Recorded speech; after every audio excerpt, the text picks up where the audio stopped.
Turning to Todd Cleveland, we're very pleased to have him here to share his research with us. Dr. Cleveland is an associate professor at the University of Arkansas. He has a PhD in African history from the University of Minnesota. He has several books too on diamonds in Africa, stones of contention, a history of Africa's diamonds and diamonds in the rough, corporate paternalism and African professionalism in the mines of colonial Angola. He is an Angola specialist, and he works broadly on Lusophone Africa as well. His most recent book is Following the Ball, the Migration of African Soccer Players Across Portuguese Colonial Empire. Dr. Cleveland, in addition to his work in Angola and elsewhere in Lusophone Africa, has been a Fulbright in Angola as well as Ghana, something I'm curious about. I think I was there as a Fulbright the year before you. He's now working on two books, both of which examine the history of tourism in Africa. And today's talk draws on that work. It's called Servers, Safaris, and Social Ascension, African Labor in the Tourism Industry of Colonial Mozambique, 1890 to 1975. Thanks for being with us. Thank you. Thank you very much. Thank you to all of you. Thank you, Todd, for organizing this, inviting me. And thank you to the Center for African Studies as well, and for that very complimentary introduction, Brenda. As indicated, I teach African history at the University of Arkansas. As previously indicated as well, my works has spanned different topics, surely, from diamonds to sports to tourism. I would say the thread that sort of links all of these otherwise disparate projects would be labor history. And so that's what I'm going to talk about today. I'm going to, as Brenda indicated, I'm going to sort of walk you through my latest project, which is more or less finished and under contract with Cornell. And this is a book about tourism in colonial Mozambique. So this is something I started maybe 5 years ago or so, traveling to Mozambique and Portugal, interviewing tourists, and also, of course, much more importantly, laborers in the industry in Mozambique during the colonial period. So this is basically just a warning. I haven't presented on this previously, so I've just been sort of devoting my time to writing. So this is my initial presentation, even though the manuscript is essentially done. So in a non-COVID environment, I would have presented on this multiple times, I suspect. So let me start the presentation the same way that I start the book, which is with the lyrics of a song written and performed by Bob Dylan with the title Mozambique. Some of you may remember this song or may have heard it before. I confess I had not, but virtually everyone I interviewed, I insisted I had to listen to it. So rather than me reciting the lyrics, I'm going to see if I can figure out how to play the song for you. So I'm very flattered that Bob Dylan will be introducing my paper today. So let's see if I can get this going here.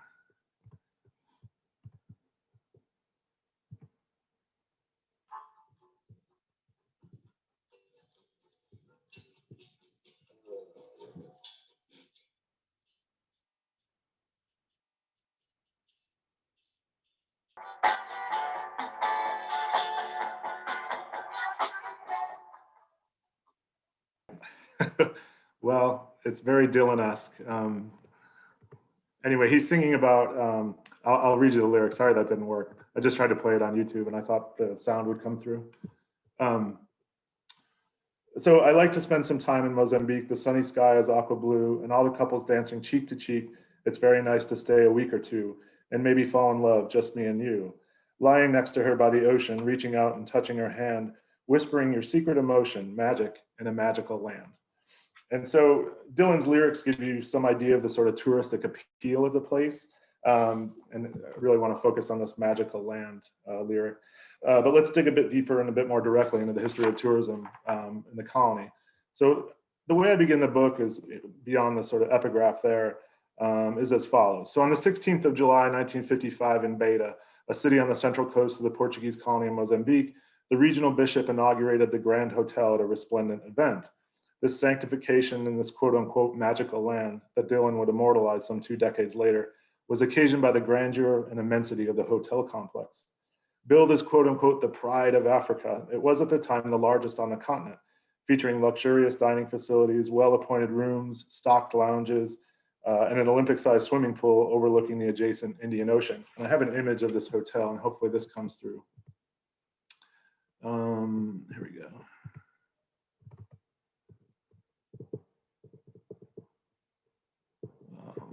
Where did I go?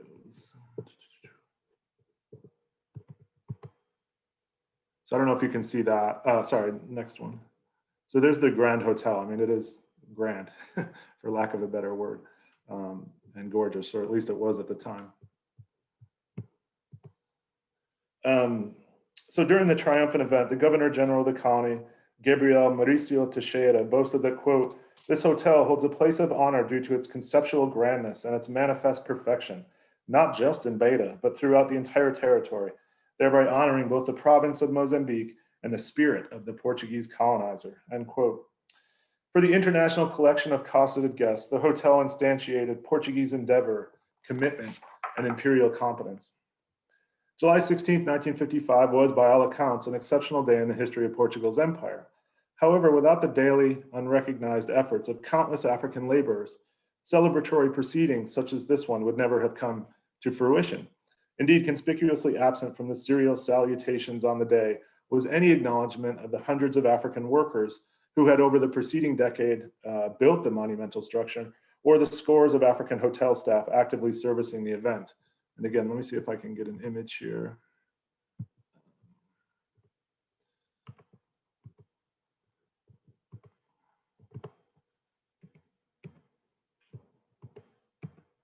So you can see, of course, always in the background, are African wait staff at this event in 1955. Although the assembled guests may have dismissed these workers as mere fixtures, indiscernible from the furniture or other decor, just as tourists indifferently regarded African staff in hotels and at other destinations elsewhere in the colony, they were quite visible in local society. For example, Rodrigues Palembe, who worked as a hotel housekeeper in the early 1970s in Lourenço Marques, which of course is now Maputo, the capital city, identified to me during our interview some of the tangible benefits that employment in the industry afforded him. Quote, "There was a difference between me and others in my neighborhood because I could afford what others could not. Although my salary wasn't much, I relied on tips, and I was actually able to build myself a house. I could also buy clothing for my mother, scarves, fabrics, etc. So again, there was a noticeable difference between my mother's grooming habits and appearance and those of other guys' mothers," end quote. So this, while tourists exercised their geographic mobility by traveling to various stops in Mozambique, many indigenous laborers in the colony's tourism industry realized social mobility via both the steady wages that they earned and their daily interactions with the sojourning clientele. So the book, what I'm trying to do in the book is reconstruct the history of tourism in colonial Mozambique via these extended examinations of these sort of interconnected mobilities. I'm using the term mobilities, and the ways that they changed over time leading up to independence, Mozambican independence, which comes in 1975. So before that, by the 1960s and arguably even sooner, Mozambique had become sort of the tourist destination in Southern Africa, annually attracting upwards of 500,000 visitors eager to experience this exotic, foreign Mozambique. As a 1971 tour book for the colony extolled, quote, "Cross the border by sea or air, and immediately you are in a different world, a vivid and exciting blend of tropical Africa and continental Europe," end quote. Meanwhile, as a period of significant economic growth in the colony beginning in the 1950s generated an increasing number of employment opportunities, African workers in the tourism industry were actively forging new relations with friends, family members, co-workers, neighbors, etc. And so by weaving together accounts of foreign tourist experiences in the colony, and of course the lived experiences of indigenous laborers who facilitated and serviced these visits, the book underscores the interdependence of these otherwise disparate populations, while also highlighting the vital contributions that both groups made to the development of tourism in Bob Dylan's magical land of Mozambique. So essentially that's how the book is framed. And then I just have a map here of Mozambique, although I suspect everyone here is familiar with that, or at least somewhat familiar. I'm gonna share a screen, sorry. Where'd we go? Okay, there we go.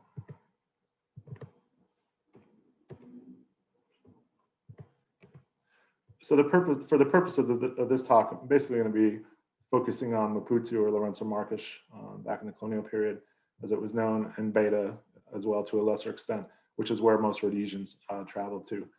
In the book, I talk a lot about Gorongosa National Park, which I'll just briefly reference today, which is in central Mozambique, and a few other touristic sort of destinations. Okay, so by way of a bit of background, the Portuguese had been in Mozambique since the late 1400s with the arrival of Vasco da Gama, of course. If we fast forward, into the end of the 1800s, Portugal had made formal claims on Mozambique in Berlin, and even in the very early decades of the 20th century, openly acknowledged the colony's touristic potential, even if Lisbon didn't have the resources to allocate for its development. But over time, a mixture of private and public investment generates a sort of basic touristic infrastructure. So owing to this modest, if effectual development, a 1931 tour book for Mozambique described Lourenço Marques as, quote, one of the most charming cities in the whole African subcontinent. So it's starting to gain some traction as a touristic destination. And here's an image.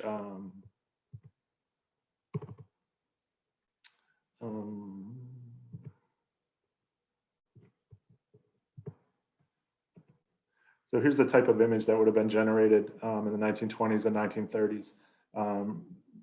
These sort of touristic posters, pamphlets, etc. And these would have been circulated by South African railways. Obviously, this is in English, of course, but also by the Mozambican railways. And the railways acted initially as sort of the very first sort of travel agencies. They could, book vacation, book holidays, etc. Do just about everything a travel agent, a travel agency can do that we think about currently. So it's kind of an interesting history there. The next challenge for the fledgling industry was to staff the hotels, restaurants, and other facilities, of course. For decades, Mozambique had served as a labor pool of young men for the South African mines, often so that they could satisfy forced labor requirements that the Portuguese had implemented in the colony. Yet many other Mozambicans sought employment within the colony to comply with their labor responsibilities and remained convinced that this approach was ultimately more rewarding. So for example, Albino Jose Cumbe, who worked in various positions at an assortment of restaurants and hotels in Lourenço Marques, explained to me that, quote, some of the migrant laborers who worked in South Africa came back with only enough money to eat for a month after years of working in South Africa. They were never able to build a comfortable house, end quote. We know that's not a uniform experience, but it's just to contrast these two sort of decisions. Over time, touristic development spread to Beta, to a series of private hunting reserves, and elsewhere up and down the long Mozambican coastline. And arguably the last major touristic development in the colony prior to independence came in 1960 when Gorongosa, which I mentioned a minute ago, formally transitioned from a hunting reserve into a national park. So this transition provided sanctuary for the region's fauna and consequently attracted tens of thousands of visitors each year to view the game that was resident in the park. So those of you who may be familiar with Mozambican history might be wondering what happens in 1964 after the outbreak for the War of Independence regarding what impact did that have on tourism. And really the answer is not much. So in 1964, the nationalist Frelimo guerrillas launched a campaign to dislodge the Portuguese, emboldened by similar insurgencies in two of Portugal's other African territories, so Angola and Portuguese Guinea, which had commenced in 1961 and 1963, respectively. Undeterred, or in some cases simply unaware of the conflict in Mozambique, which mainly featured in the northern stretches of the colony and thus far removed from most of the major tourist sites, the inflows of visitors continued uninterrupted. So during our interview, Mozambican resident Jorge Veranda offered a local perspective of the sustained growth of the tourism industry during the fighting, I should say, explaining that, quote, it was in the north that the military and all that was happening. Even after the war started in Mozambique in 1964, you still had more and more tourists coming every year as if nothing was going on. And they truly didn't know, but of course we did, end quote. And so who are these tourists? I mean, who are these hundreds of thousands of people who are pouring in to Mozambique annually? Well, all sorts of folks, actually. You had European royalty, American celebrities, many of whom came primarily to spend time in the hunting, extended periods actually, in the hunting reserves, but who would also visit Gorongosa after that was open. And we're talking major figures: John Wayne, James Michener, Gregory Peck, and there's a laundry list of sort of famous Americans and Europeans who came to Mozambique during this period. There's also this sort of surprise, or at least it was surprising to me, the steady stream of American astronauts, who were of course major celebrities at the time as well. In fact, one of them, Charles Duke, the Apollo 16 astronaut, affirmed Gorongosa's wonder during a 1971 visit to the park, remarking to his local guide that, quote, "Visiting Gorongosa is as thrilling as landing on the moon." Hyperbolic for sure, but nonetheless. Lisbon was keen to attract these high-profile guests, many of whom harbored support for the Portuguese colonial project, as it offered the dictatorial regime a type of legitimacy. And Portugal was masterfully mixing politics, tourism, and propaganda. They were hiring PR from Madison Avenue PR firms during this period very discreetly. Their secret police was closely involved, or extremely closely involved, in the tourism industry as well. There's some great stories about South African visitors to Mozambique returning home and writing short pieces to their local newspapers about aspects of Mozambique that they found disagreeable. And Portugal's secret police force became immediately involved in these situations. So important was tourism and the sort of image of the Portuguese Empire. Anyway, in practice, Portugal's touristic and political aims became deeply intertwined over time, as in practice, state-directed efforts to promote travel to various sites in its overseas empire often amounted to little more than imperial propaganda for the regime. Of course, most visitors were otherwise anonymous white South Africans and Rhodesians, although some Black South Africans and colored South Africans were able to visit as tourists. Very few, but I've been fortunate to interview some of them.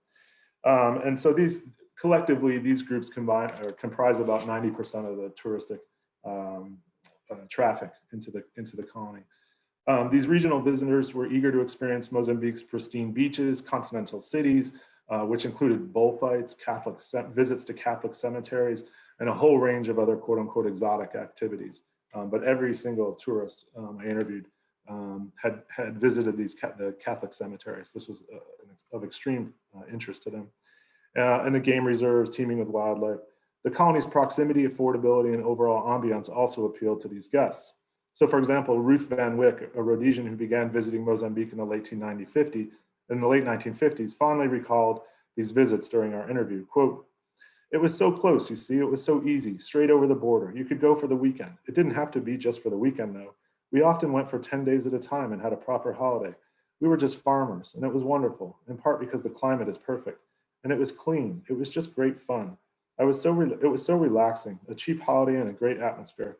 I love those memories. I really do. It was great," end quote. Mozambique's quote unquote Latin culture also undeniably appealed to these white, primarily Anglo-Saxon visitors. For example, one Rhodesian tourist incredulously joked to me that following her initial visit to the country, sans her parents, she returned to Rhodesia and presented them with garlic, apparently her family's first exposure to the plant. In fact, she exclaimed that they had never even heard of it. Like Van Wyck, she similarly cited Mozambique's proximity while also praising its seemingly transcendent allure, invoking the enchantment of the French capital as she continued, quote, "And it was so close, overnight you were in Paris," end quote. For many Southern African settlers, Mozambique's culture also featured a casualness and progressiveness absent in their homelands. These visitors to Mozambique also typically enjoyed the colony's less stringent approach to social interactions, which included relaxed racial relations, especially when compared with South Africa's apartheid system. For white male tourists, this relative permissiveness constituted an opportunity to engage sexually with African women, an activity known locally as quote unquote sleeping black, which was centered around Lourenço Marques' notorious Rua Araújo, or as it was more popularly known, Sin Street. And so these great images, I hope I can get these. So these great images by photojournalist Ricardo Rangel that sort of captures some of this social permissiveness, these relaxed racial relations, the types of personal interactions that would have not been permissible, certainly in South Africa, but also likely in many places in Rhodesia as well. So here's just some images of, this is Sin Street, up and down Sin Street. And this was a nightly event. This was not simply limited to the weekends.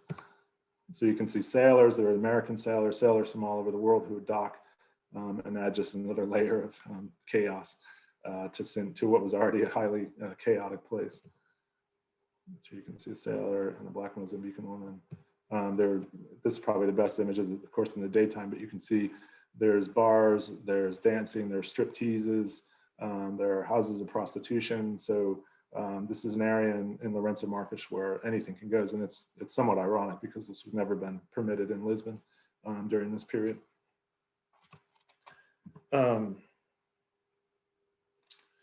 So even absent a sexual outcome, the prevailing permissiveness and other socio-cultural differences in Mozambique, including comparatively relaxed race relations, were extremely appealing to regional visitors.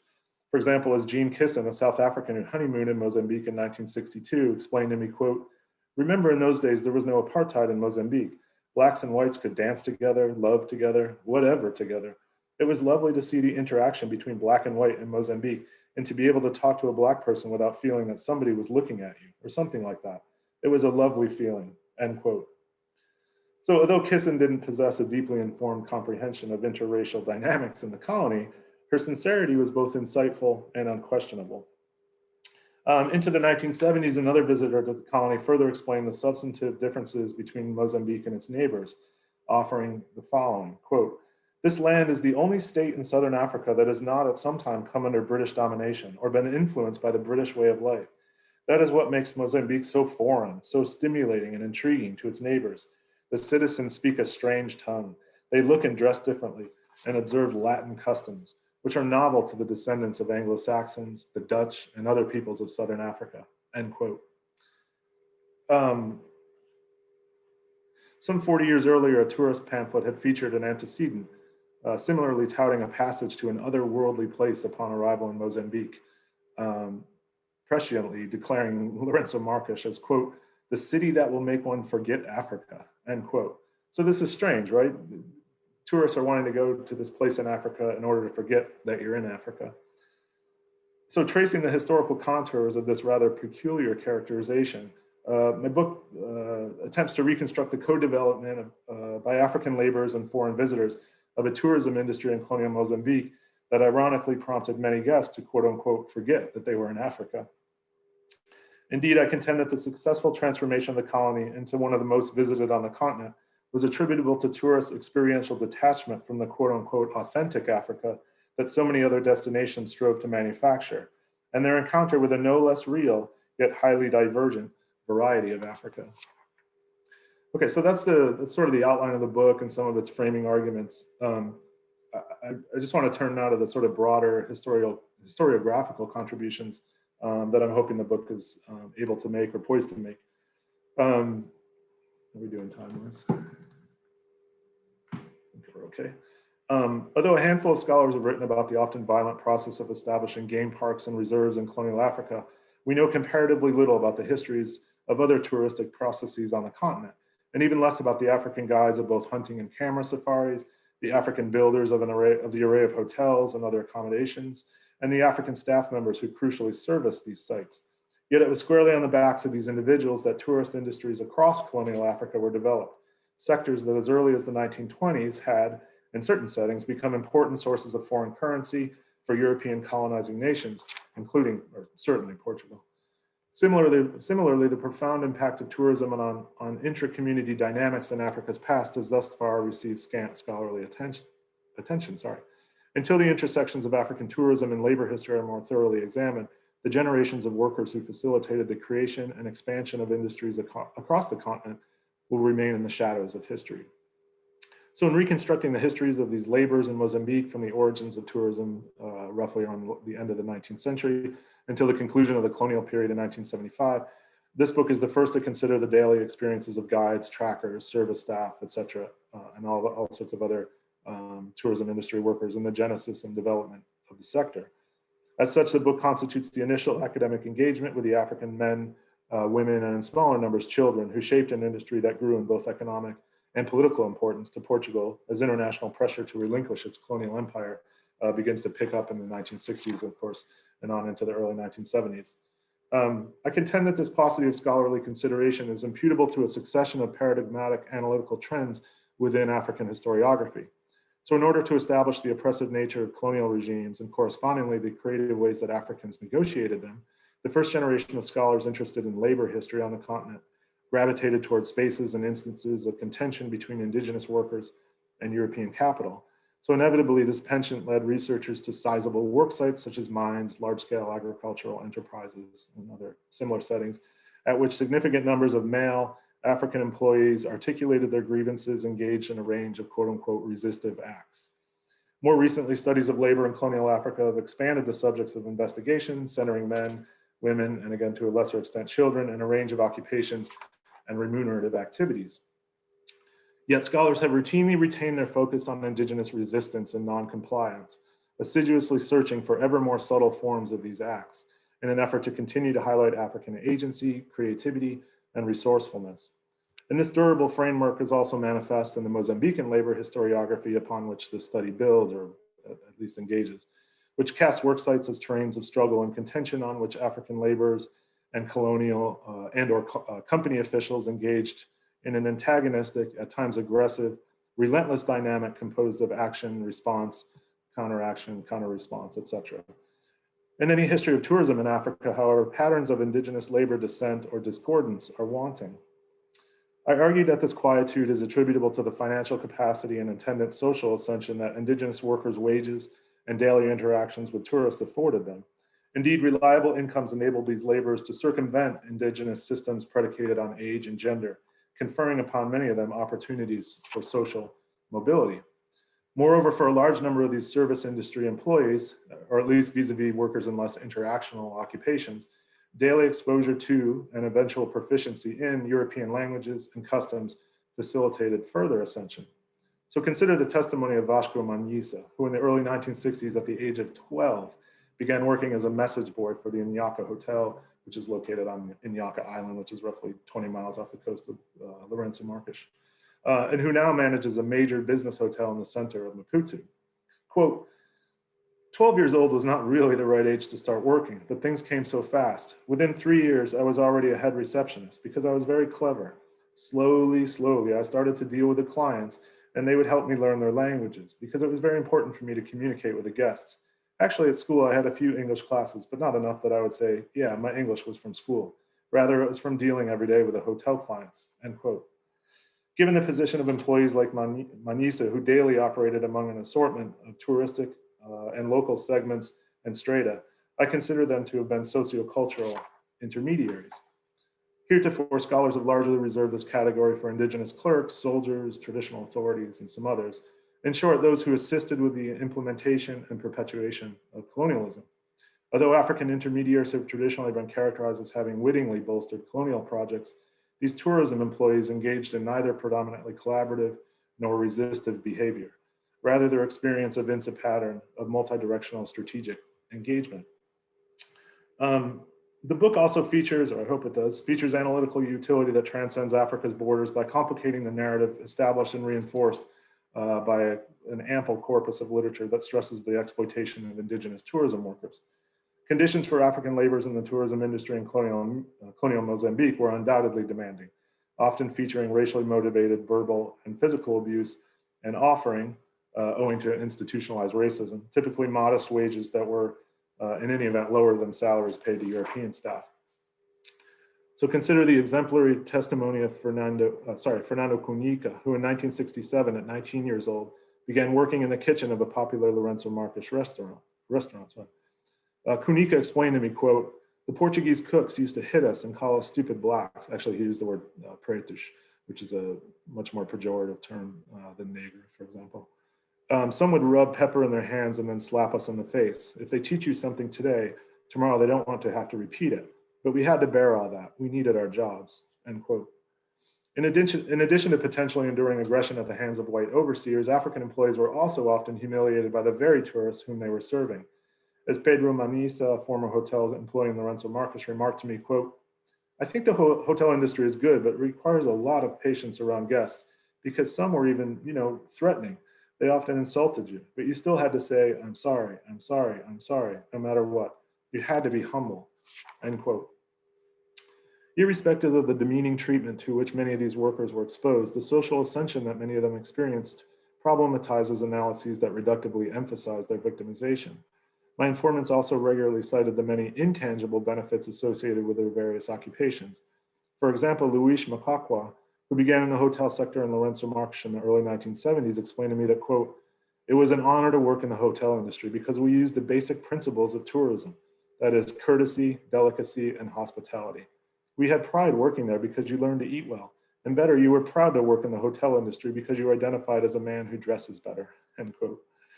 Citing similar immaterial advantages, Jose Manique, a former hotel employee, indicated that, quote, "Tourism not only brings monetary gains, but also brings foreign culture, which shapes the citizens of our country.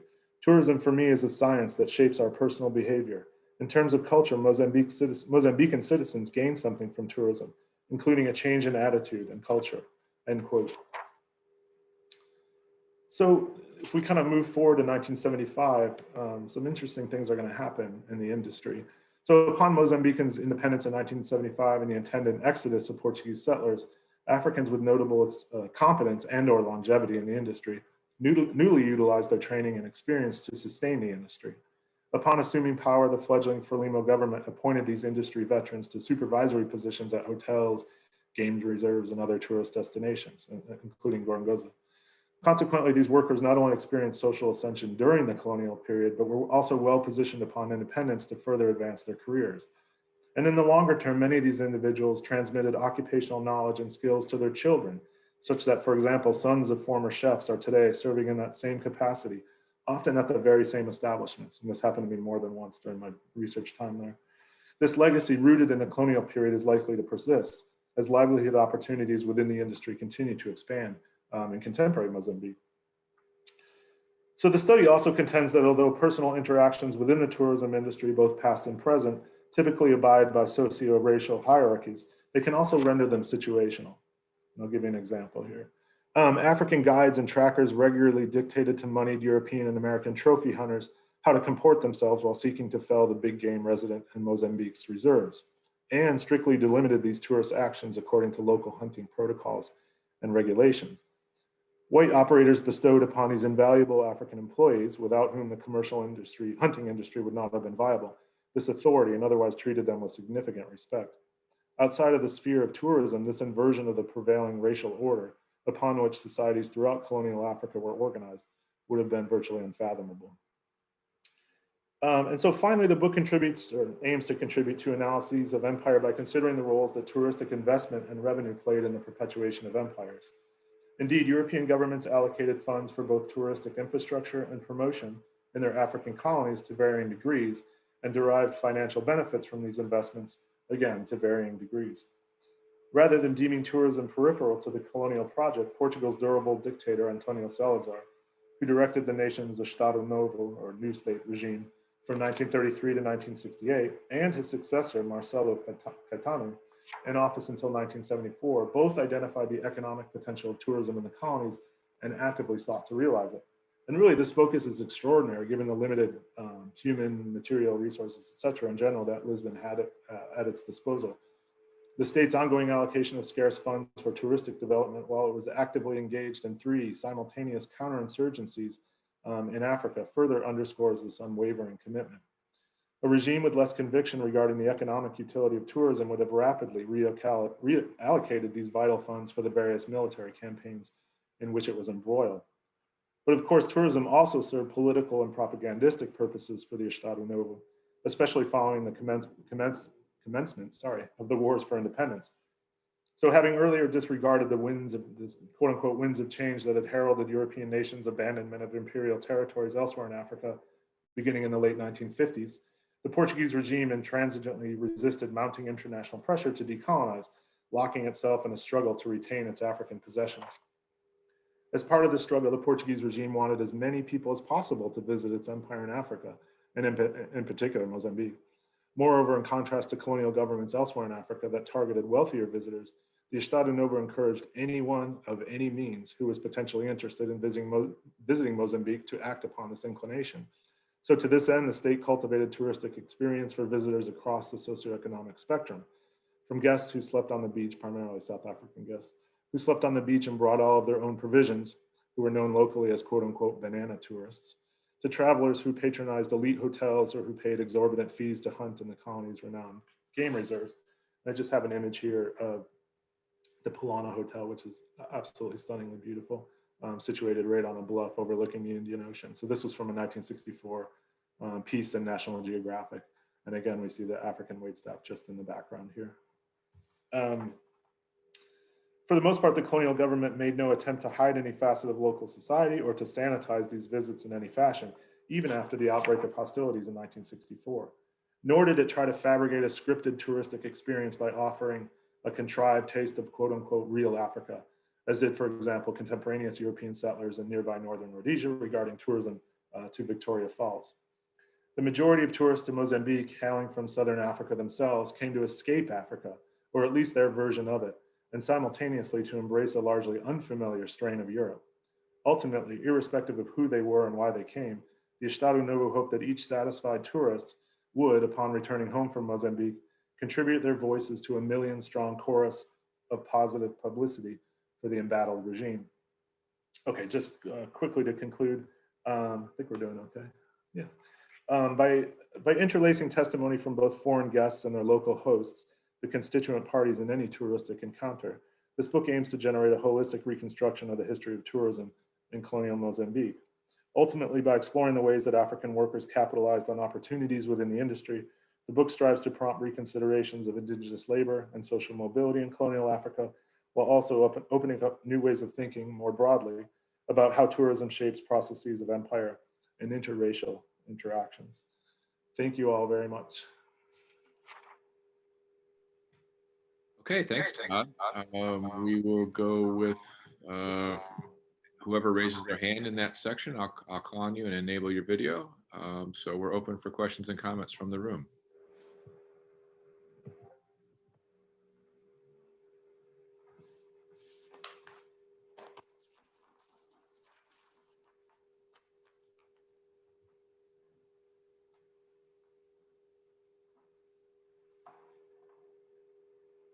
Okay, our first question is from Louise White. We'll give her a second if she decides to turn on her video.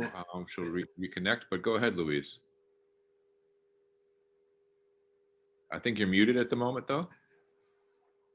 We've all done that about 50 times during COVID. Now, can you hear me? Yes, you're good. Yes. Thank you so much. So thanks so much. That was really fun. I've got questions about trackers. Sure.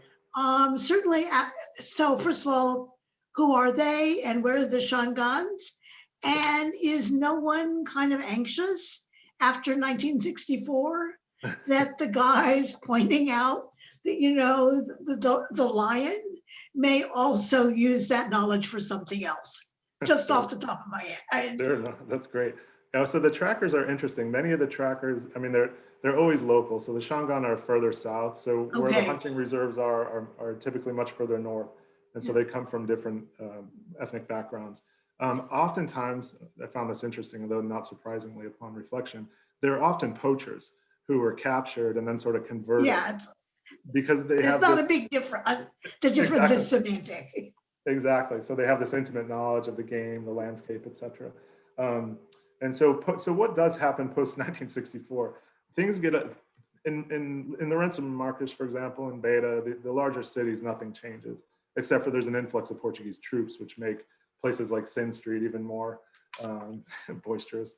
But what does happen is in Gorongosa, for example, in central Mozambique, Frelimo finally attacks. So in '73, they shoot up the restaurant. Nobody's really hurt, and so the idea is they were essentially just trying to scare people.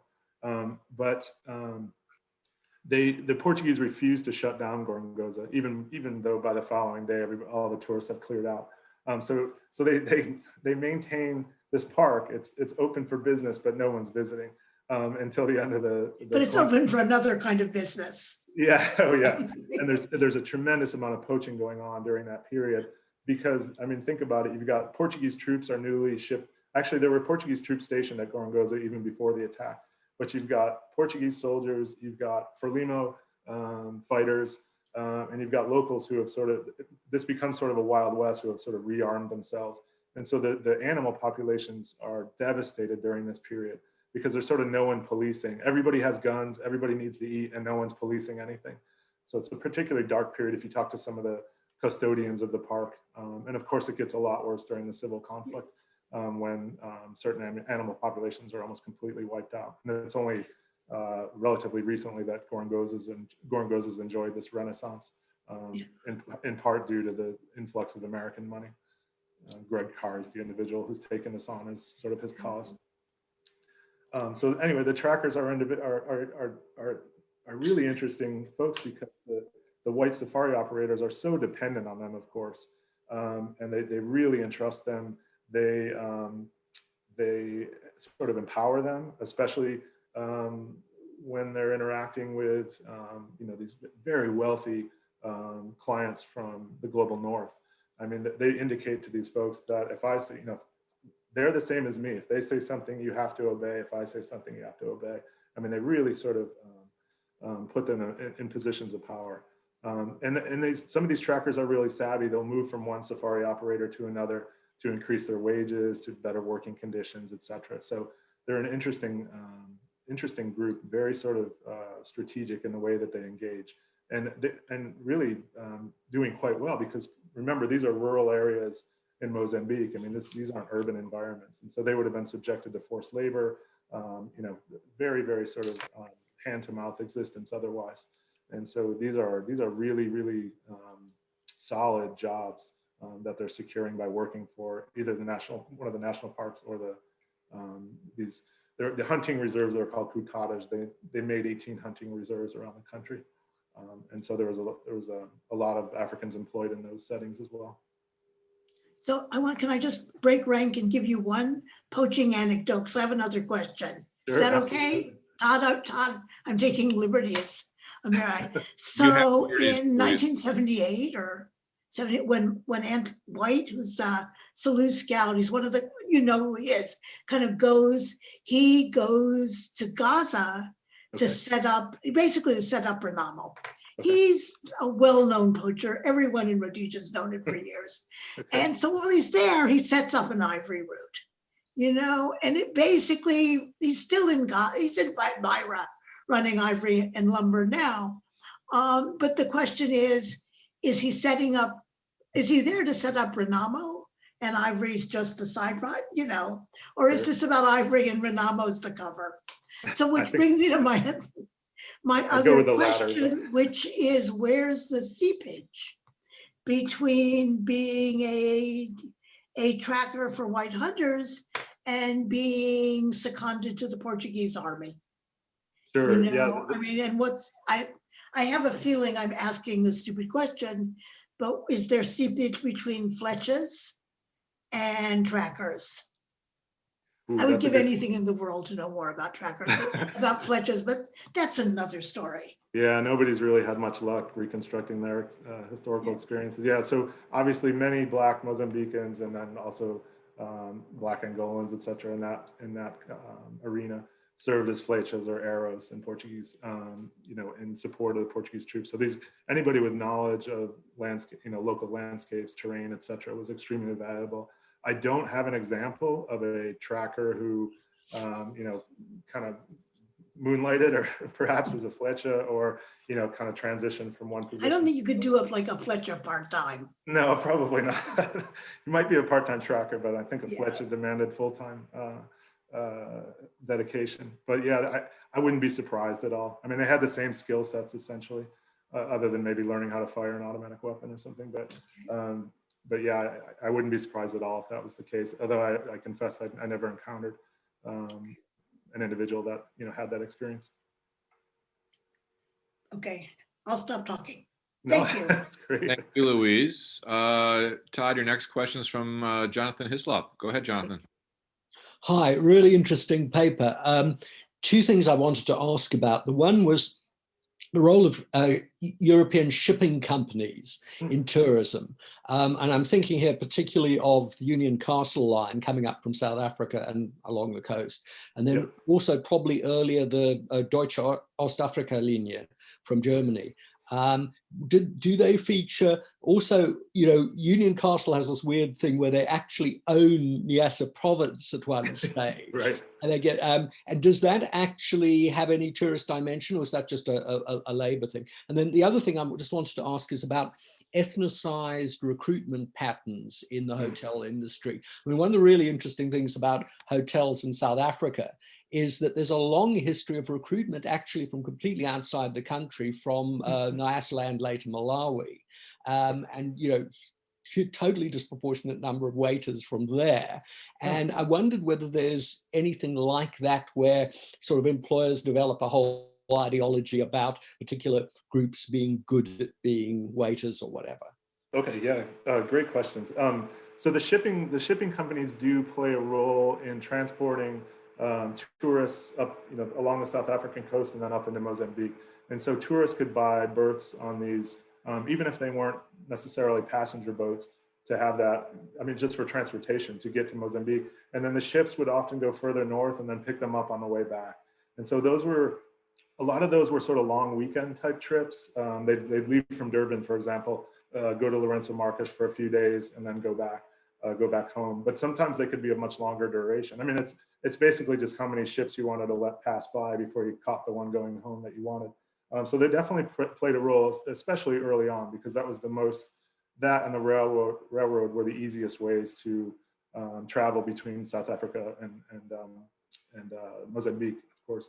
And even when they developed, much more of a automobile road network, South Africans to a person complained about the Mozambican roads and the poor condition that they were in. So that was a common refrain. And so many of them continued to take the train even after road travel was available. And then eventually they put in a train line connecting Salisbury to Beta to facilitate the flows of Rhodesians. Because the Rhodesians would primarily go from Rhodesia to Beta. That was their sort of destination. The South Africans would primarily go to Lourenço Marques, just owing to geography, basically. Regarding the ethnicized recruitment patterns, I've certainly seen that in my own research on the diamond mines. I didn't, however, encounter it amongst these indigenous tourism workers, but the way that employers did differentiate them was based on their upbringing. And so if they were brought up in the city, if they were raised in Lourenço Marques, for example, they tended to assume that those individuals were going to sort of be cheeky, more difficult to control. They much preferred migrants coming in from, within an hour or two, who were rural and who were much more pliable, controllable, didn't realize they had an array of employment options the way that someone who grew up in the city did. Now they quickly learned that they didn't have to stay at a particular employer for very long. But a number of my informants indicated that they loved, restaurants and hotels loved to hire the 14-year-olds and 16-year-olds who came in fresh from the countryside, because they knew they could exploit them in a way that wouldn't have been possible for a more seasoned 25-year-old urban resident who was much more aware of sort of limitations and possibilities. But it's a good question. There wasn't a particular ethnic pattern.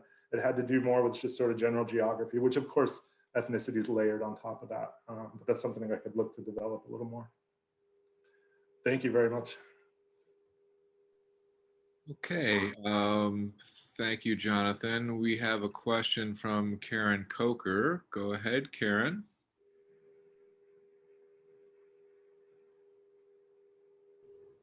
Hello? Can you hear me? Yes, you're there. Oh, Yeah. okay. No, Zoom just ended. Okay. Thank you. This is really informative. My question is, in your book and through the conversations you have, do you look at it through a gendered lens? Is there different descriptions from women to men when they're describing their experience in this sector? And also differentiation by age, is that something that stood out or not? Okay, yeah, good questions. I went into this project imagining that there were going to be sort of highly gendered experiences. I learned very quickly that the number of females employed in the industry was negligible.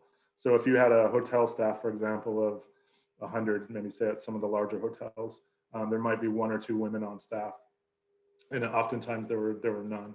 And so I was disappointed. I thought this was going to end up being a much more sort of gendered study.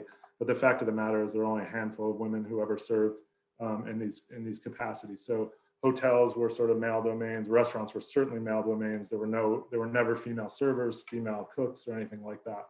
So that was an exclusively male domain.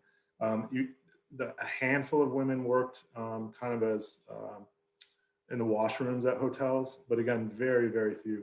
And so I was unable, even after all these kind of years of tracking people down who used to work in these industries, I was never able to find a woman who was employed in the tourism industry, unfortunately.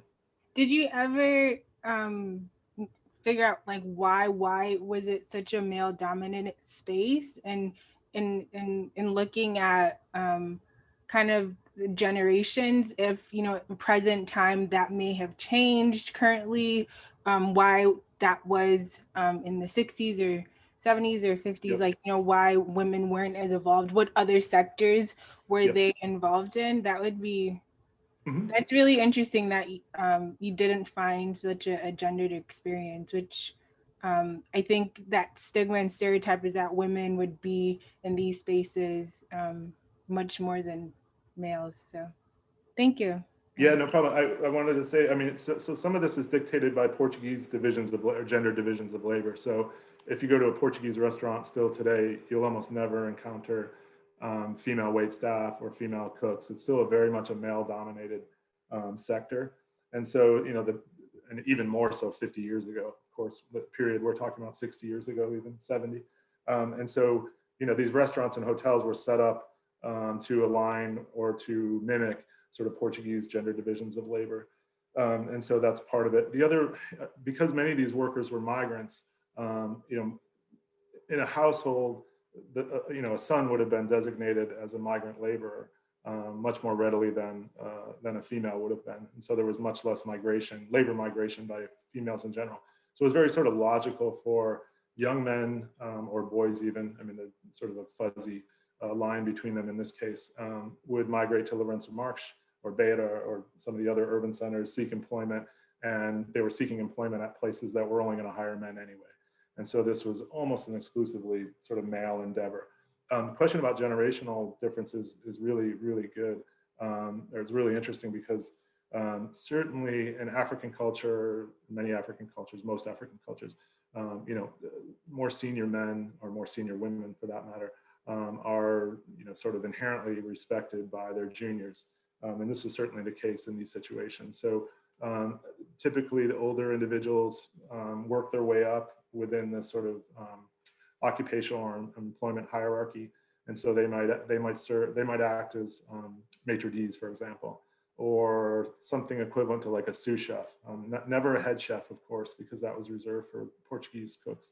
But as they advanced in age, they typically also ascended in importance at these establishments. And so there was this natural sort of salaried hierarchy or positional hierarchy that also paralleled this sort of chronological hierarchy within these groups of laborers or employment or staffs, I should say. That'd be a better way to put it. So that was an interesting dynamic that did come through in the interviews. So thank you very much.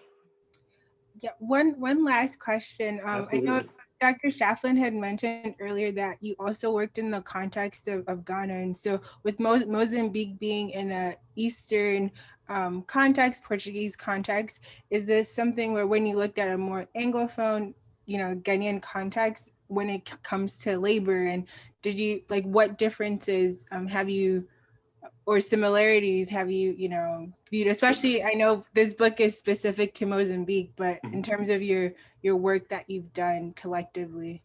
Yeah, no, thank you. God, it's taking me back. I'm kind of a Ghanaian imposter, to be honest. I used to take a lot of students there, and I would work closely with the history department in Legon, sorry, teaching classes over the years. Volunteering, and then eventually we all thought we should formalize this arrangement.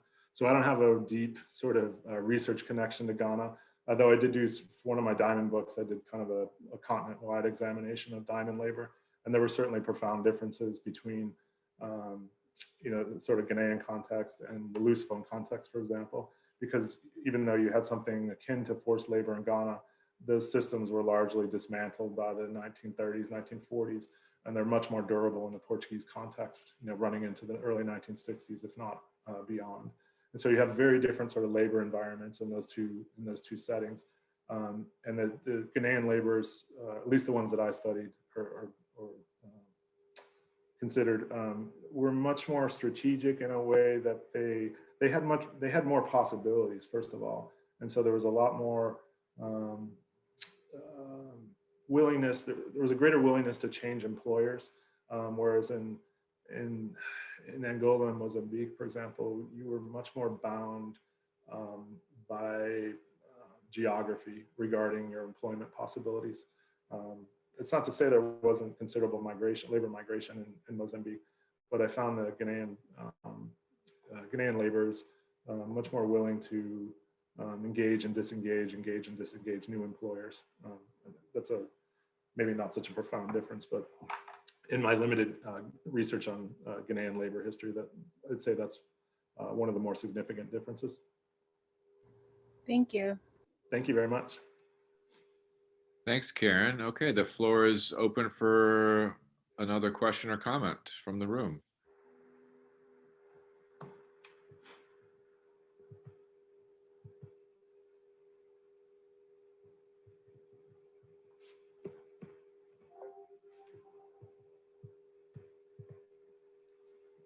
All right, going once. I have a question. All right, go ahead, Brenda. So you're really talking about the service economy, whether it's in a hotel, within a game park, there's certainly skill, expertise, et cetera. But how does it compare to other labor economies that are going on in Mozambique? How does it compare to what's going on in terms of plantation agriculture or commercial fishing? Can you kind of textualize it within a bigger scope of labor processes in kind of a late colonial moment for them? Yeah, I think that I'll kind of employ the testimony of my informants. The way that they sort of differentiated these economies were they differentiated them according to the degree of manual labor involved. I mean, so they found like working in agricultural contexts or mining disagreeable, because they felt that you weren't being properly compensated for the amount of toil that you were expected to contribute. It's not that they didn't work hard in the hotel industry or in the restaurant industry, but they tended to enjoy.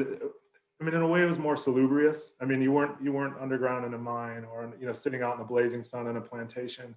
And so they regularly cited that the working conditions were far superior, even though they had to endure, physical abuse, verbal abuse, relatively meager salaries. But of course, they were very proud of not only their salaries being greater than salaries, for example, someone working on a plantation might earn, but also the sort of prestige that came along, because you were expected to dress nicely.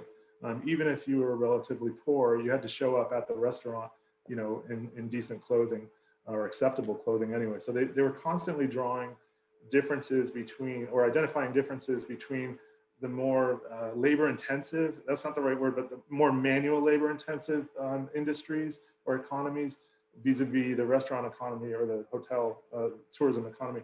They also had a great deal of mobility. So you could move from one hotel to another hotel to another hotel. And oftentimes, I mean, in talking with these individuals, you can only imagine what their resumes would look like had they ever actually had to generate a resume. I mean, 6 months here, 3 months here, 4 months here, then they go back to the place they were first employed. So there was a lot of turnover. And I think they were always seeking sort of better working conditions.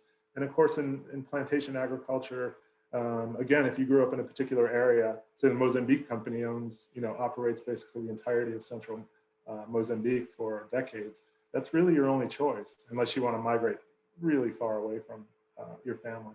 So, I mean, there are certainly lots of other economies, but according to the informants, this is one in which they wanted to participate because it was less sort of physically taxing. There was more dignity involved. So they talked a lot about the sort of pride and dignity of working in this industry, interacting with foreigners. I mean, this would have never happened, in a sort of meaningful daily manner when they're starting to learn European languages. So there's a lot of these sort of intangible benefits that would not have been available. So your comments point to a few different things. So it sounds like several of the people you interviewed talked a lot about clothing, what they could wear, what their mother could wear. So they're engaged or partaking of a certain kind of cultural economy for sure. So whether it's they're kind of cosmopolitans, the consumptions of that era, but it's also curious the kind of mobility. They're moving between hotels, and there are people from a lot of different places moving there. So they may be in a rather circumscribed area, but there's almost this kind of vicarious worldliness, which really is about cosmopolitanism. So is that something that's kind of emerged for you in the work? Are you thinking about that at all? Yeah, that's a great, I like that angle, because you're right. I mean, they're very, in many respects, they're trying to mimic the Portuguese. dressed in this sort of Western manner, wearing slacks and collared shirts and things like that. So there's this imitation of the Portuguese in these urban contexts. And you're right about this, they do have a fair amount of mobility in these urban contexts. But of course, the minute they leave, greater Lorenzo Marques, there's no opportunity. There's not another tourist or sort of a tourism or there's not an opportunity in the sector for another 60, 100 miles up the coast. And so they have a great deal of mobility locally, but not much beyond that. And then, go ahead. Sorry. No, go ahead, please. I'm just wondering about coming back to your forgetting Africa. So the tourists are forgetting Africa, but are the workers forgetting Africa too? Oh, that's a really good question. No, not at all. They're fascinated by the ways that Mozambique, because of course to them, this is all they knew, but they're fascinated by the ways that Mozambique was promoted, as exotic, as Latin, etc. In part because they don't have necessarily anything else to compare it to. But I would say, no, they're not forgetting Africa. This is their Africa. Many of the Southern Africans, of course, were trying to escape to Europe, or a Europe that was unfamiliar to them, but also appealing because it was so different than many of them, of course, had never been to Europe, but they could at least imagine what it was like. And this was something totally different. And so they often talked about, again, the bullfights, visits to Catholic cemeteries, just the Catholic nature of the country made it, extremely sort of foreign or exotic, at the very least, just different. That's a good question. I should probably pursue that actually, because it's not, I only sort of pursue that amongst the sort of tourists, that population, rather than Africans as well. I like that. This is the sort of the awkwardness of trying to sort of interweave touristic, experiences that tourists had versus the perspectives of Africans who are sort of servicing these tourists, coming from very sort of different worlds, of course. And the interviews are dramatically different that I have. As you might imagine. You have people reminiscing about their honeymoon in 1965 and what an otherworldly place this was, and exotic, and they're remembering fondly their experiences. And then Africans who served in the industry also remembering somewhat fondly, but also remembering many disagreeable aspects of the industry as well. And so trying to weave those together is tricky at times, and I'm not sure I do a very good job at times. And I don't want to have these two sort of parallel experiences. I want the sort of points of contact illuminate sort of these trends and themes in this history. Thanks. Thank you. Thank you, Brenda. Do we have another question or comment from the room? Floor is open. Okay, your next question is going to be from Kate Robbins. I've just switched her over, so Kate may or may not turn on her video, but go ahead, Kate. Yeah, I'm unmuted. Yeah, I was waiting to figure out how to do that. I just wanted to ask a quick question, make a comment. I actually traveled from Johannesburg to Lourenço Marques in 1964 on Oh, a wow. weekend and heard many identical, phrases to your interviews with the elderly white people you found in South Africa. Yeah.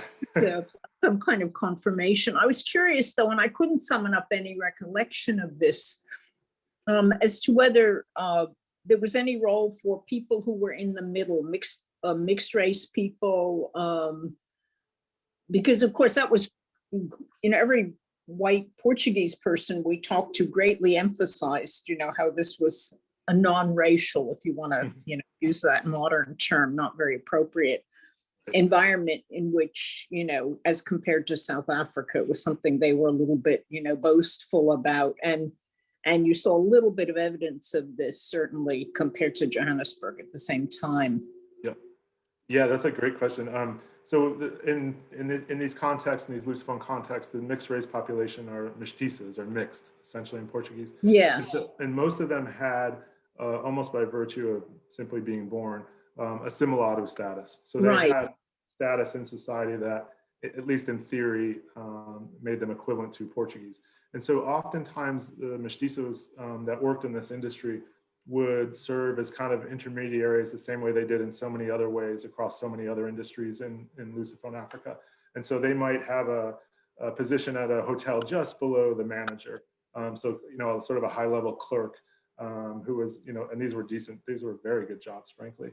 And so they always were serving in these sort of intermediary roles, and same as in restaurants. They wouldn't have been sort of servers, nor would they have been head chefs. They're always sort of occupying that sort of intermediary space. And so actually it was convenient for me because the Portuguese are very good they're very good, what's the right word? I mean, they take good notes, put it that way. But they had, in some of the reports, annual reports, they would break down employees in the hotel industry, restaurant industry, so on and so forth, by race. And they would actually, certain years, they would also include salaries. So suggested salaries or salary ranges according to corresponding with different races. And so you could see very tangibly that the mestizo population was, again, always occupied this sort of intermediate space between Black Mozambican and Portuguese settler. And so they didn't serve in great numbers. They're probably underrepresented in the tourism industry vis-a-vis some other industries, but there was, given that they had access to a whole range of employment opportunities that Black South Africans didn't. For example, they worked in banks and things like that. This may not have been it may not have been as financially appealing to them as some other industries.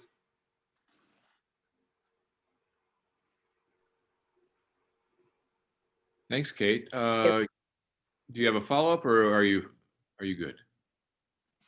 Well, did you ever run across any African assimilados in any of your research at that time? The numbers must have been extremely small. Yeah, you're absolutely right. I did not. No one I was able to identify and find and interview had assimilado status during the colonial period. Okay. Yeah, thank you. Thank you very much. Kate. I just a you quick note. You almost have an additional source there, Todd, if you exactly an interview about the weekend trip. I haven't submitted the manuscript just yet. So. But I have a question now from Leah Rosenberg. Go ahead, Leah. I'm a real outsider to this field, but I was wondering, you showed us that poster featuring a woman as kind of symbolic of the mystical, magical nature of Mozambique. And I wondered about the women who worked in the nightclubs and strip clubs, and if you had either worked on the significance of the notion of women symbolizing Mozambique, or talked to any of the women who worked there, or what the men who worked in the hotels, did they say anything about the women, or did they say anything about the notion of the place being so feminized and sexualized? Yeah, that's a great question. In that image I just brought up on the screen, I mean, I think what they're trying to, sort of convey or portray is that, European women, or women of European descent from elsewhere in Southern Africa will find a sort of very pleasurable, enjoyable experience here in Mozambique. Regarding women who's kind of worked in the tourism industry, even if only informally, there were many African women who served as, who worked in stripteases, as prostitutes, as dancers in the cabarets, in the various cabarets, sometimes as musical performers, although not as often. And so I was able to interview some of them, former musicians who had played in some of these places. What's remarkable about these clubs, and maybe this isn't so amazing, but I mean, they would transition depending on the hour of the evening. So you'd start out with more sort of PG related or PG rated activity. And then by 2 in the morning, you have full stripteases and things like that, all housed in the same place. And you might have, intermittently, you'd have bands, not just from Mozambique, but from all over performing. So you could really spend an entire evening and then some in these places and be treated to a variety of different forms of performance. Yeah, the question about sort of feminizing Mozambique is a good one. I'd have to go back and look through more of the sort of promotional material to see if this was more of a constant theme. They certainly, I would say this is somewhat unusual. They, like so many other sort of colonial stops, they over time took to promoting sort of African cultures, you know, sort of more indigenous culture. So they might have an African dressed in traditional garb, tattooed, etc. I mean, the more exotic, the better. I mean, they're trying to appeal to folks who wanted to come see these Africans in their sort of quote unquote native settings, but also the fauna. So increasingly over time, what appears on the promotional pieces are, you know, lions, giraffes, etc. Especially when the airlines get involved. So initially it was the railways that were promoting Mozambique as a tourist destination. But when TAP, the Portuguese airline, starts flying people to Mozambique, they really take over the promotion of the colony. And again, they're trying to exoticize it as best they can. And typically that means showing Africans in traditional garb and then showing animals. I mean, things that Europeans are, you know, can't get at home, so to speak.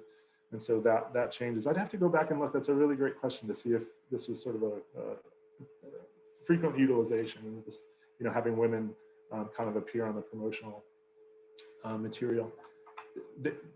They did generate over time. They created tourism offices who kind of took over from the railroad and TAP and formalized sort of touristic promotion. But those offices worked very closely with the secret police. I'm not sure how that would have impacted the content of the promotional material, but they were sort of almost like a front for the secret police who were very closely involved in any sort of touristic activity. I know that's getting way away from your question, I apologize, but your question's a really good one, and it's something I'm gonna go back and look at. Thank you. Thank you very much. Thank you. All right, we have about 10 minutes left. If there's more comments or questions from the room. Well, last time I said last call or going, it generated another 20 minutes of discussion. So I'm gonna say that again, going once, last call. All right, well, I'm gonna pop up and be live for myself for a second and just say thanks, Todd. You know, it's good to see you. And we don't get a lot of Lusophone talks, so this has been really enlightening. I've really appreciated it. And thanks again for joining us today. Thank you all. This has been really wonderful, and I really appreciate your comments. And I'm so impressed that you can gather a crowd on a Friday afternoon. So it's a testament to all of your commitment to African studies. Not that it was ever in question, but it's really great. So thank you all so much. All right, looking forward to the book. Yeah, me too. Thank you all. Thanks, Todd. Have a great weekend. Have a great weekend, a great evening. Thanks again. Bye, everyone.